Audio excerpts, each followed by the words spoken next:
Let's get into this first kata. Again, I've just started using Code Wars, but it's been a great experience so far. As you can see on this page, this is the profile page from Code Wars. Once you log in, you get everything set up. It's a completely free program. I've completed a total of 8 katas. Again, as I say in the tutorial video, this is a complete beginner channel. I am very limited in my knowledge of coding, and so I'm going to be struggling through these problems. If you're a pro and you know how to do very well in Python, feel free to update us in the comments below, maybe some more efficient ways to tackle some of these problems. But if you're here to learn and you're a pro, you might want to move either farther down in the channel where I've progressed, or you want to maybe try to use some other sources. This is a beginner channel, and I am tackling things from scratch.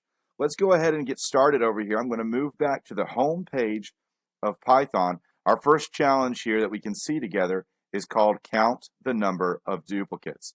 I have not done these before, so you're probably going to see me really struggling and using Google a lot.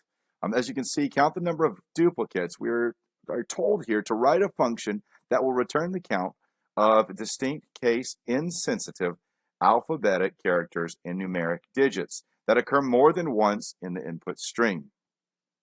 The input string can be assumed to contain only alphabets, both uppercase and lowercase, and numeric digits. Distinct case insensitive alphabetic characters. Okay, so we have to return distinct case insensitive.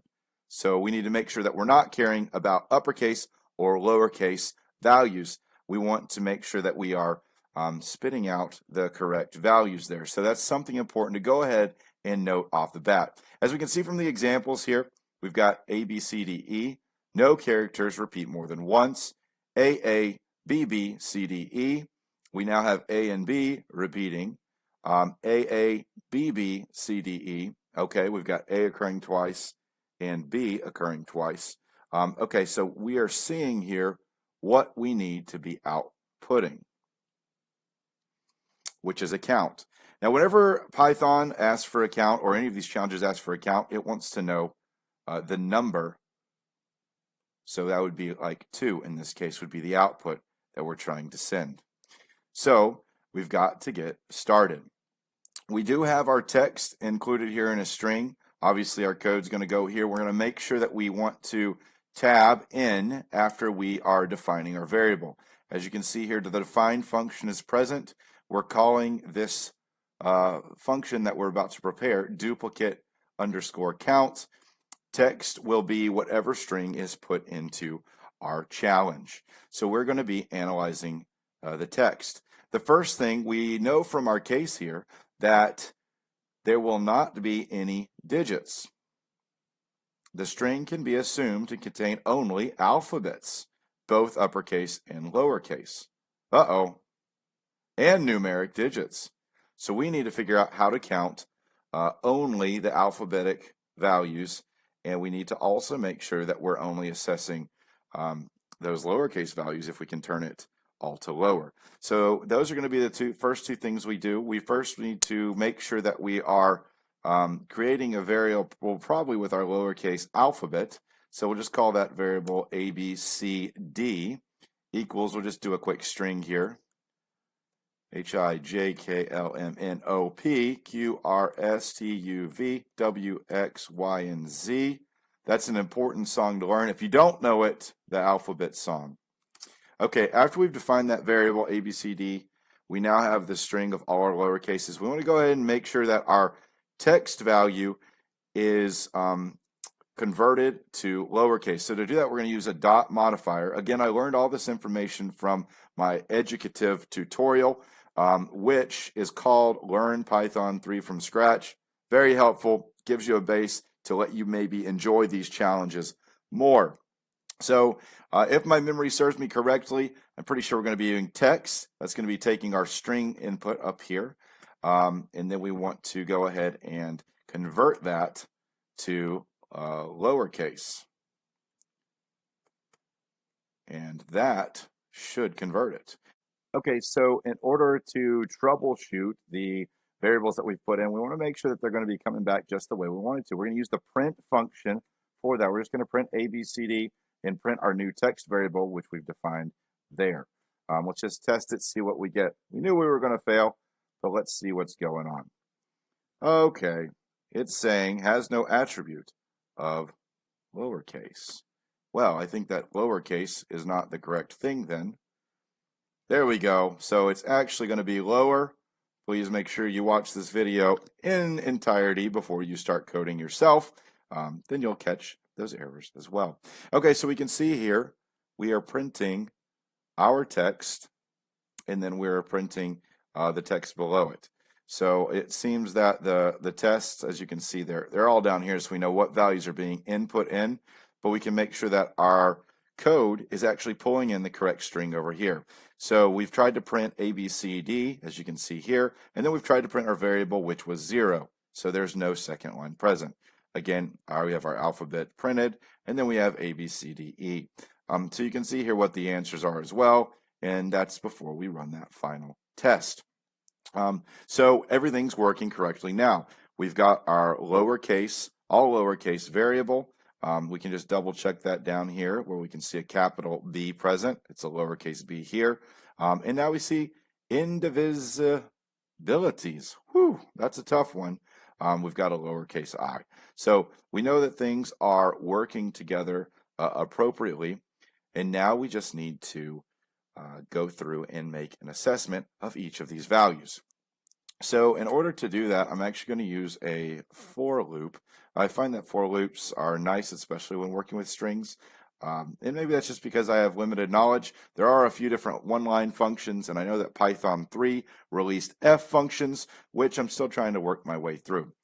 Well, here we go. Major error identified. I just went down a very wrong path. So in order to save you guys some time, I'm going to take us to this point. We're still going to utilize the for loop in order to assess our information here, but we need to make sure that we're looking for all the right variables.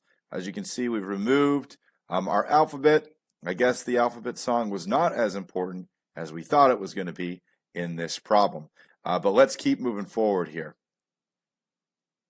So we're still going to need our for function for I in text, colon, let's assess if I is also present in the rest of the text. The way that we should be able to do that is by getting the index of I and assessing the rest of the string. So we should be able to say if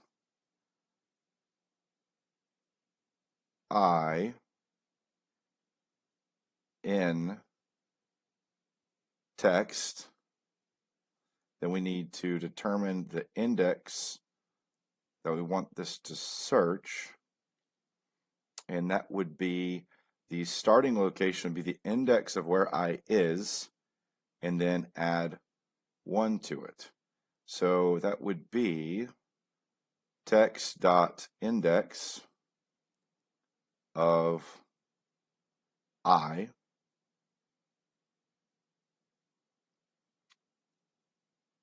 colon to the end of the string. Now that is going to search by ones throughout the entire string. Then we are going to want to, I plus 1. That way we're not doing our current assessment as well, and that doesn't need to be quotations. So if I is in that text after the index which we've placed, then we are going to want to count plus 1, right? So we'll do a count set equal to 0 up here, and this will make our count plus equal to 1. And what that's going to do is count our variable up 1. We also need to add our I to our used letter variable. So we'll do used letters equals used letters plus I. And then we will just do a print over here to see how things are going. So we'll print our used letters. And let's see what that returns in our function here. Okay, so we've got some errors to pull out. If I in text, text.index, text.index, well, here we go. Yep, this is not going to be right. Text of index I plus 1, colon, 0. Text.index. I think that should work now. Let's see if that fixes it. Okay, we have a bracket that was never closed, and that would be here.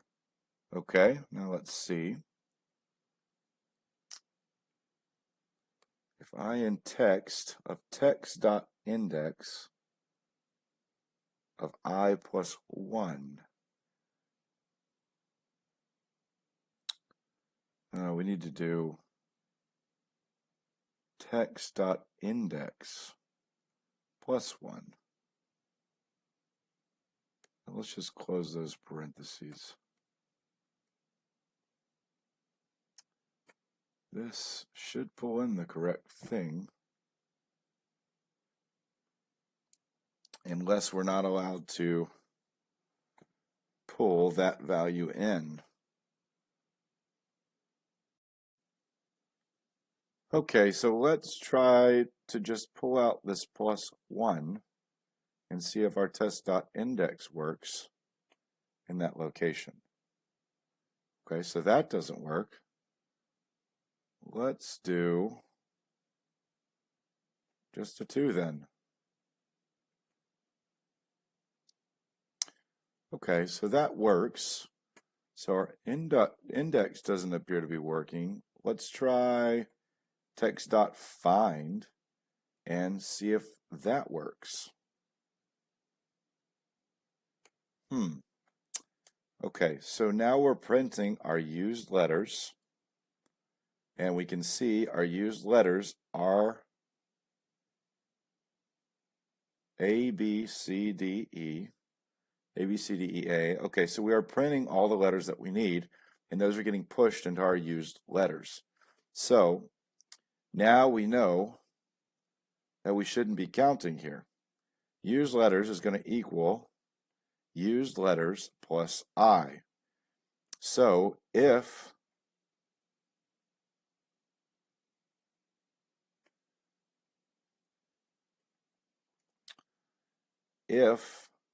I is not in used letters,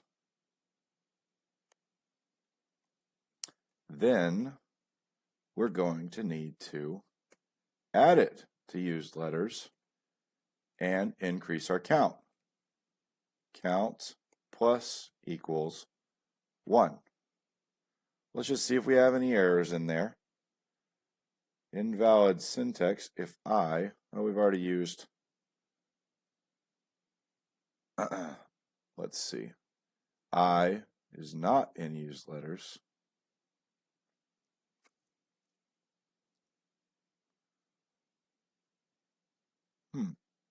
If I is in the text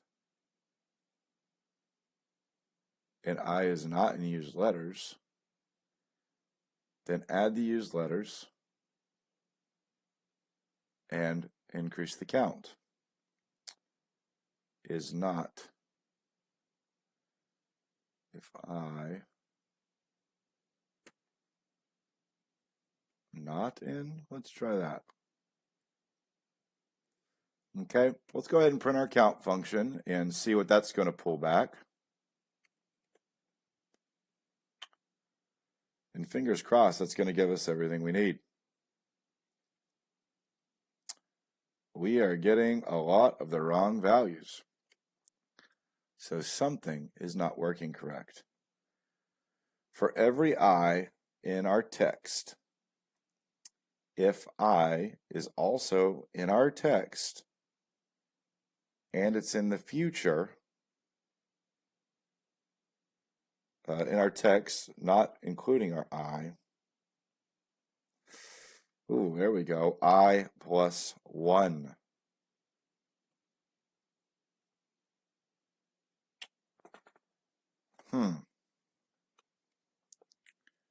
No, because I would be a letter. This would need to be text.find plus 1. Okay, let's see if that gets us where we need to be. Look at this. We are in business now. We had incorrectly done our index. We needed our index to occur one after the variable that we were assessing. That's why we were getting so many multiples. Should equal 0, 0. Should equal 0, 0. Should equal 1. Okay, we're doing well. I think we're ready to return our count variable. So let's go ahead and hit return and test it. Okay, we've passed all the basic tests. Let's go ahead and run our attempt. Okay, so we passed 105 tests. We failed 0. Obviously, there are going to be nicer ways to do this. I want you to comment down below better ways to do this function. Otherwise, feel free to shoot me a message in any other way. I'd love to have you on the next video, and we'll tackle another kata then. Thanks, and have a great day.